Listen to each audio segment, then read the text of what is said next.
ইতিহাসের পাতায় আমরা নেতাজির ভাষণ পড়েছি, তার সংগ্রামের কথাও শুনেছি, কিন্তু জানো কি নেতাজি এমন কিছু চিঠি লিখেছিলেন যেগুলো শুধু কয়েকটি কাগজ নয়, সেগুলো ছিল তার চিন্তা, তার স্বপ্ন, তার স্বাধীন ভারতের ভবিষ্যতের দলিল। আজ থেকে শুরু হচ্ছে আমাদের নতুন সিরিজ স্বাধীনতার চিঠি। প্রথম পর্বে জানবো নেতাজি সুভাষচন্দ্র বসুর লেখা 3টি গুরুত্বপূর্ণ চিঠি কাকে লিখেছিলেন, কেন লিখেছিলেন, আর সেই চিঠিতে এমন কী ছিল যা আজও ইতিহাসকে আলোড়িত করে। চলুন খুলে দেখি ইতিহাসের সেই চিঠির পাতা। তার আগে সুভাষচন্দ্র সম্পর্কে একটু কিছু জেনে নেব, তারপরেই আমরা শুরু করব তার সেই চিঠির কথা। চলুন শুরু করা যাক। যে পাঁচজন শ্রেষ্ঠ বাঙালি বিপ্লবী সর্বজন স্বীকৃত, সুভাষচন্দ্র তাদের মধ্যে অন্যতম। সুভাষ ছাড়া বাকিরা হলেন অরবিন্দ ঘোষ, যতীন্দ্রনাথ মুখোপাধ্যায়, রাসবিহারী বসু ও মাস্টারদা সূর্য সেন।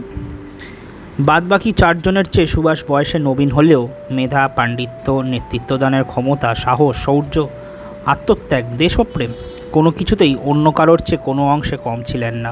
অরবিন্দের মতো সুভাষকেও ইন্ডিয়ান সিভিল সার্ভিসের মোহ কখনো গ্রাস করতে পারেনি। পরে আইসিএস পরীক্ষায় চতুর্থ হয়েও চাকরির প্রলোভন ত্যাগ করে সুভাষ ঝাঁপিয়ে পড়েছিলেন দেশের সেবায়। রাজনৈতিক গুরু হিসেবে বরণ করে নিয়েছিলেন দেশবন্ধু চিত্তরঞ্জনের নেতৃত্ব। দ্বিতীয় বিশ্বযুদ্ধের ডামাডোলের মধ্যে কলকাতায় স্বগৃহে অন্তরীণ সুভাষ যেভাবে কখনো মৌলভী জিয়াউদ্দিন, কখনো সিনিয়র অরল্যান্ডো মাজটা নামের আড়ালে ছদ্মবেশে পেশোয়ার, কাবুল, মস্কো হয়ে বার্লিনের পথে পাড়ি দিয়েছিলেন, তাতে মনে পড়ে যায় তার আর এক পূর্বসূরি রাসবিহারীর কথা, যিনি একদিন সুভাষের মতোই পুলিশের চোখে ধুলো দিয়ে স্বনামধন্য রবীন্দ্রনাথের নিকটাত্মীয়র পরিচয় দিয়ে পিএন টেগরের ছদ্মনামে জাপানের পথে পাড়ি দিয়েছিলেন। বিশ্বযুদ্ধের মাঝে ঝুঁকিবহুল সমুদ্রপথে একজন মাত্র বিশ্বস্ত সঙ্গী নিয়ে 4 মাসের বেশি জার্মান ও জাপানি ডুবোজাহাজে সওয়ার হয়ে যেভাবে তিনি জার্মানি থেকে জাপান এসে পৌঁছেছিলেন, তাতে তার মধ্যে বাঘাযতীনের মতো দুর্জয় সাহসের পরিচয় পাই। পুলিশের নজর এড়িয়ে উড়িষ্যার কাপ্তিপদার জঙ্গলে বাঘাযতী সর্পাসৎ 4 মাস গা ঢাকা দিয়েছিলেন। তারপর 9 সেপ্টেম্বর 1915 সালে যেভাবে তিনি পুলিশের সাথে সম্মুখ সমরে প্রাণ বিসর্জন দেন, তা তার দুর্জয় সাহসেরই পরিচয়।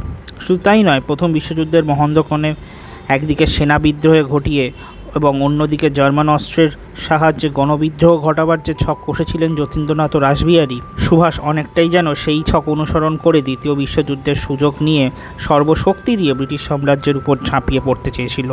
তরুণ প্রজন্মের কাছে মাস্টারদা সূর্য সেনের যেমন অসামান্য প্রভাব ছিল, সুভাষেরও ছিল ঠিক তেমনই প্রভাব। কলকাতা কংগ্রেসে তার পরিচয় আমরা পেয়েছি। এই কলকাতা কংগ্রেসেই মাস্টারদা সূর্য সেন, যতীন দাস, সত্যগুপ্ত প্রমুখ মুগ্ধ হয়েছিলেন। ইংরেজ সরকারের বিরুদ্ধে সুভাষ যে আপোষহীন লড়াইয়ের প্রবক্তা, তার প্রমাণ ত্রিপুরী কংগ্রেস, যেখানে গান্ধীজি সমর্থিত দক্ষিণপন্থী জোট প্রার্থী পট্টবী সীতারামাইয়াকে পরাজিত করে তিনি ছিনিয়ে নেন জাতীয় কংগ্রেসের সভাপতির পদ। সুভাষ জাতীয় কংগ্রেসের ছত্রছায়া থেকেও বারবার ছিলেন আপোষহীন সংগ্রামী। নিজের সরাসরি সন্ত্রাসবাদমূলক কার্যকলাপকে প্রকাশ্যে সমর্থন না করলেও বিপ্লবীদের প্রতি তার ছিল অবাধ আস্থা। বিপ্লবী আন্দোলনকে তিনি শুধুমাত্র একটি সন্ত্রাসবাদমূলক আন্দোলন বলে মনে করতেন না। তিনি মনে করতেন যে বিপ্লবীদের প্রকৃত উদ্দেশ্য হল বিপ্লবী কর্মপন্থার মধ্যে দিয়ে একটি জাতীয় সরকার প্রতিষ্ঠা করা। পরবর্তীকালে তার নেতৃত্বে যে আইএনএ প্রতিষ্ঠিত হয়েছিল, তারও মূল লক্ষ্য হয়ে দাঁড়িয়েছিল সশস্ত্র লড়াইয়ের মধ্যে দিয়ে ব্রিটিশ সেনাবাহিনীকে পর্যুদস্ত করে ভারত থেকে ব্রিটিশ শাসন উৎখাত করা ও স্বাধীন ভারতে একটি জাতীয় সরকার প্রতিষ্ঠা করা। দ্বিতীয় বিশ্বযুদ্ধের পরে ব্রিটিশ রাজশক্তির ভারত ছেড়ে চলে যাওয়ার পেছনে নেতাজির আজাদ হিন্দ ফৌজের গুরুত্বপূর্ণ ভূমিকা ছিল।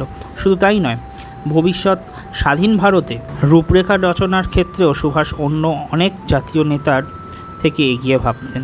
হরিপুরা কংগ্রেসের পর তারই নির্দেশে প্রথম একটি পরিকল্পনা কমিটি গঠন হয় ও জওহরলাল নেহেরু এই কমিটির চেয়ারম্যান হন। শুধু রাজনৈতিক স্বাধীনতা অর্জনকেই তিনি প্রধান উদ্দেশ্য বলে মনে করতেন না। 1930 সালে বিপ্লবী বারীন্দ্র কুমার ঘোষকে একটি চিঠিতে সুভাষচন্দ্র লেখেন, এখন থেকে বলতে হবে যে আমরা শুধু রাষ্ট্রীয় বন্ধন থেকে দেশকে মুক্ত করতে চাই না, সকল প্রকার বন্ধন থেকেই মুক্ত করতে চাই।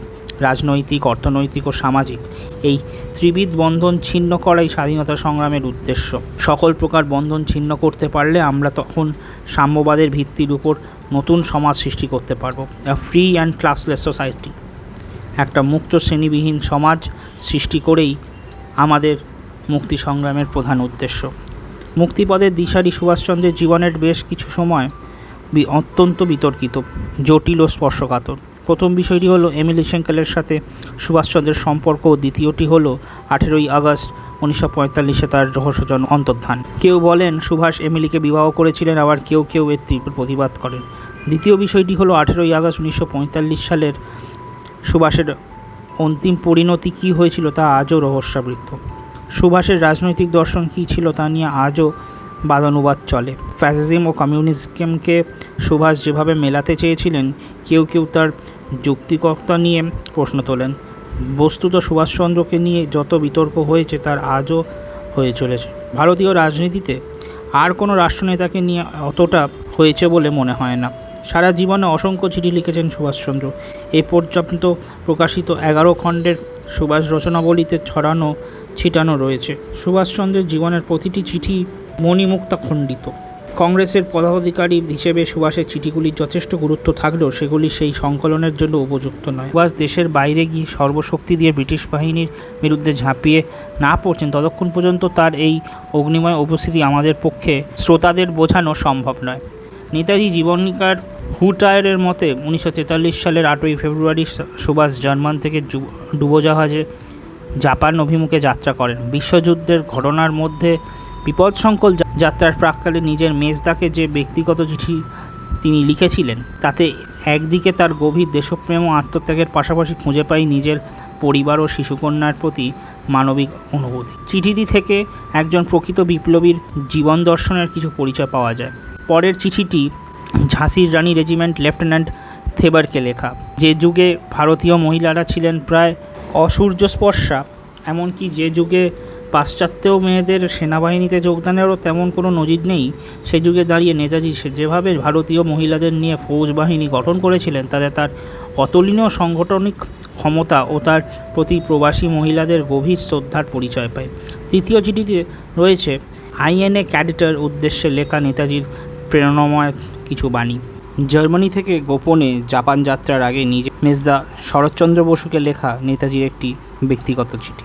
তিনি লিখছেন, পরম পূজনীয় মেজদাদা, আজ পুনরায় আমি বিপদের পথে রওনা হইতেছি, এবার কিন্তু ঘরের দিকে।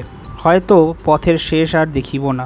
যদি তেমন বিপদ পথের মাঝে উপস্থিত হয়, তাহা হইলে ইহা জীবন আর কোনো সংবাদ দিতে পারিব না। তাই আজ আমি আমার সংবাদ এখানে রাখিয়া যাইতেছি। যথাসময় এ সংবাদ তোমার কাছে পৌঁছাবে। আমি এখানে বিবাহ করিয়াছি এবং আমার একটি কন্যা হইয়াছে।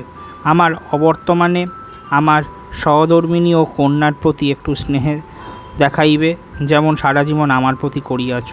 আমার স্ত্রী ও কন্যা আমার অসমাপ্ত কার্য শেষ করুক, সফল ও পূর্ণ করুক, ইহাই ভগবানের নিকট আমার শেষ প্রার্থনা। আমার ভক্তিপূর্ণ প্রণাম গ্রহণ করিবে, মা, মেজবউ দিদি এবং অন্যান্য গুরুজনকে দিবে। ইতি বার্লিন, 8ই ফেব্রুয়ারি 1943। তোমার স্নেহের ভ্রাতা সুভাষ। পরবর্তী চিঠি আইএনএর সর্বাধিনায়ক নেতাজি সুভাষচন্দ্র বসু আইএনএর সদর দফতর রেঙ্গুন থেকে ঝাঁসির রানী বাহিনী কমান্ড্যান্ট লেফটেন্যান্ট এম সত্যবতী জেবারকে লিখছেন। সদর দফতর আলা কামান Azad Hind Fauj, headquarters supreme command Indian national army, from Rangoon, 21 June 1944। Lieutenant M S Thevar, commandant Rani of Jhansi Regiment Training Camp, Sion. Jai Hind. I am sending here with a copy of a circular which was issued by me some time ago and which did not probably reach you. I hope you have duly received the letter which I wrote to you from here, dated 18th. You will be glad to know that the Jhansi contingent arrived here safely today after an uneventful journey. Captain Lee of the INA, accompanied with the party from Thailand under my instructions, and the administrator of the Jhansi training camp Rangoon, met the party at Maulin. They are all in the high spirits. When I was in Sion, it was reported to me that you wanted a cart for the use of regiment. I went into the matter and found that it was difficult to spare a car exclusively for the regiment. Whenever you want a car, you can ring up the IAL rear headquarters and they will comply with your wishes as far as possible.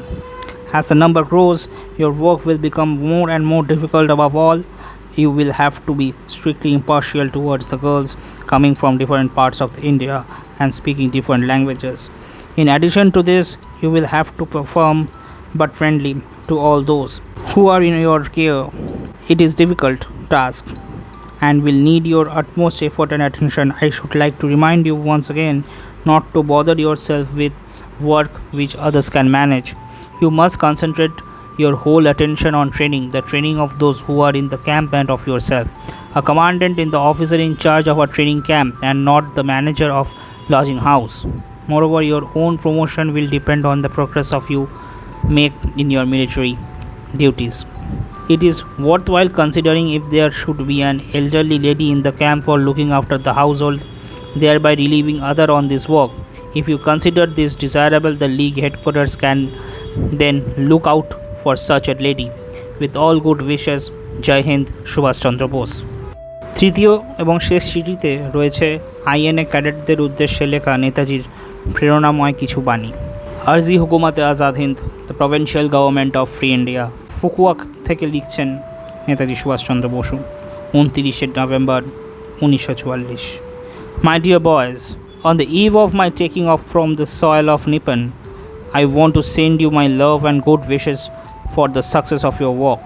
I have no son of my own, but you are to me more than my son, because you have dedicated your life to the cause which is the one and only goal of my life, the freedom or Bharat Mata. I am confident that you will always remain true to the cause and to Bharat Mata. I am sorry that I couldn't see you again before leaving, but you know that I am always with you in spirit. God bless you. জয় হিন্দ, সুভাষচন্দ্র বোস। আপনাদের শোনালাম সুভাষচন্দ্র বসু 3টে চিঠি। এই সিরিজের প্রথম পর্ব এটি। কেমন লাগলো জানাবেন এবং এই চিঠির কথা আপনারা আগে জানতেন কি না সেটাও কমেন্ট বক্সে লিখে জানাবেন।